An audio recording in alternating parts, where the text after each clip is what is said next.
Berpindah dari perbankan ke industri yang stabil, ke industri finance dan fintech, bukan keputusan yang kecil. Apalagi ketika seseorang sudah berjalin kerjasama selama belasan tahun. Apa yang menjadi pendorongnya?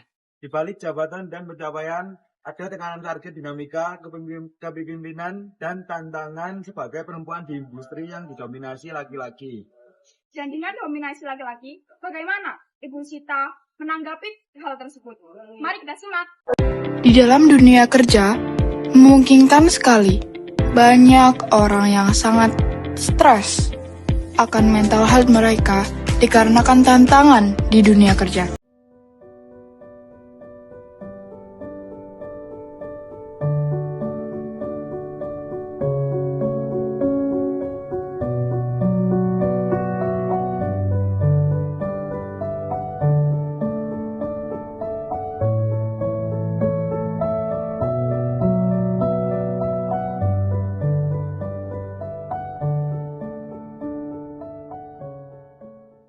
Berpindah dari perbankan ke industri yang stabil, ke industri finance dan fintech, bukan keputusan yang kecil.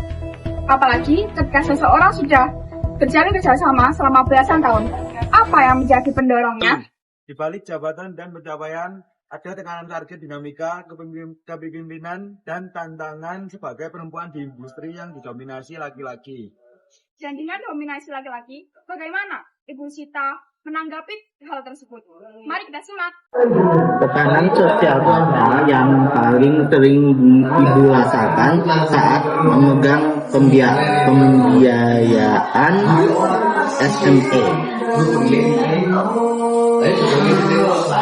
SME itu bagian dari hanya satu produk dari lendingnya. Kebetulan memang core-nya di SME itu ada small medium enterprise ya.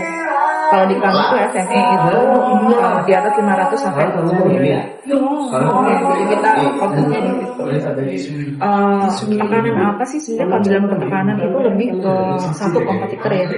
Kompetitor itu gimana kita bisa bersaing di pasar bersama kompetitor, itu yang pertama. Jadi kita harus bedah dulu, selain kita bedah market, bedah kompetitor kita. Itu yang pertama. Kompetitor kita selama ini di finance itu prime-nya adalah BRI ya, karena memang dia pionir. Ada BRI, mantan juga sih BRI, habis itu ada MNC Finance, ada Pegadaian, ada SIF. Itu mereka main di segmen, tetapi segmen mereka untuk plafonnya nggak begitu besar kan. Mereka di cap-nya di rata-rata di atas, kalau BRI itu di atas sampai maksimumnya itu prosesnya di 5M. Kalau kita bisa 1 miliar. SIF,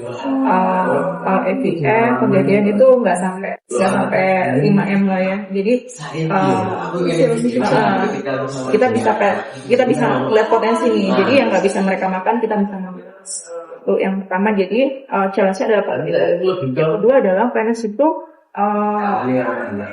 masalah integrity ya. Dunia finance itu cenderung kalau aku bilang lebih hardcore daripada teman-teman.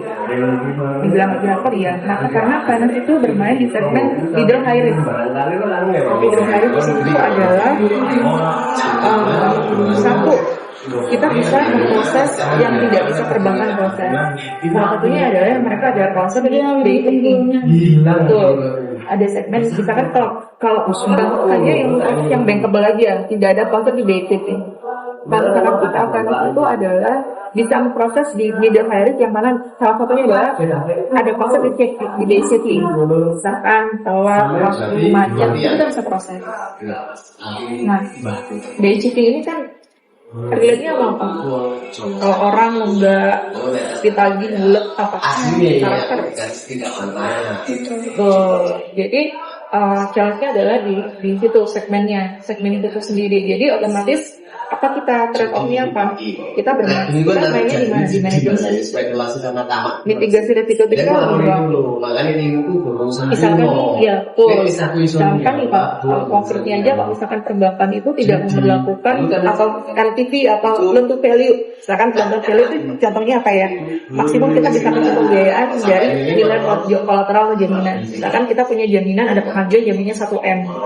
Kalau perbankan itu LTV itu bisa sampai 90%. berarti bisa sampai berapa? 90 dari sampai 900 ya, sampai 100 juta kan. Tapi kalau di finance kita hanya meng-cap LTV-nya tuh, loan to value-nya tuh hanya 60% aja. Berarti 600 juta. Itu bagian dari mitigasi resiko. Nah, yang kedua tema blokir kalau di perbankan itu maksimum untuk blokir angsuran itu hanya 1, 2, 3. Kalau kita bisa sampai 18 kali akses. Itu bagian dari mitigasi resiko yang sebenarnya kalau kita mau wise ya, itu mengamankan diri itu.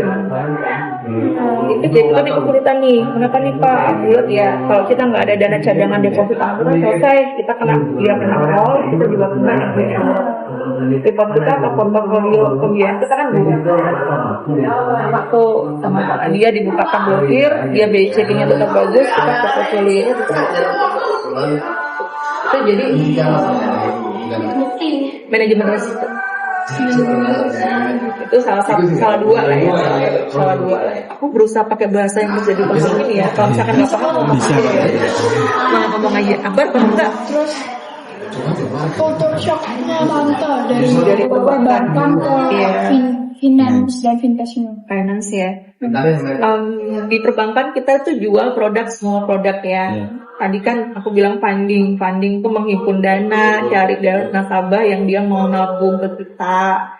Nah, Hero, tapi itu kita jual asuransi atau bank insurance. Kita jual produk ori, suku, bond, istilahnya produk-produk investasi yang mana itu adalah produk-produk premium. Ini adalah segmen prioritas ya.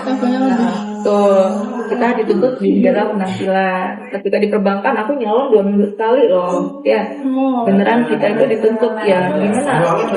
Kalian lihat lah gimana perbankan formanya udah ya tua dikit udah digeser ke belakang ya. Harus banget itu. Meskipun itu menurutku juga entry level aja. Itu awal pertama nih. Jadi orang kan lihat kita dari belakang muka kan, bukan dari depan ya. Betul. Tapi ketika udah kita berhasil masuk entry pass nih. Kalau misalkan kita udah masuk ternyata udah di link nggak bisa cuma. Nah itu juga entry pass. Jadi tuntutannya juga dari face-nya juga. Iya, casting pasti dilihat. Kalian melihat lah frontline tuh. Benar sih tante, kayak kalau kenalan mau saya kalau dari perbankan tuh pasti penampilannya tuh pasti lebih, walaupun cuma ngambil uang atau ngapain gitu. Jadi mereka ya itu kadang hard truth ya, dunia tuh melihat titik ya itu, tapi itu entry pass aja ya. Nanti intinya kalian bermain di dunia perkeuangan atau perbankan yang memang kita mengharuskan priority ya. Nanti kita mau menarik investor yang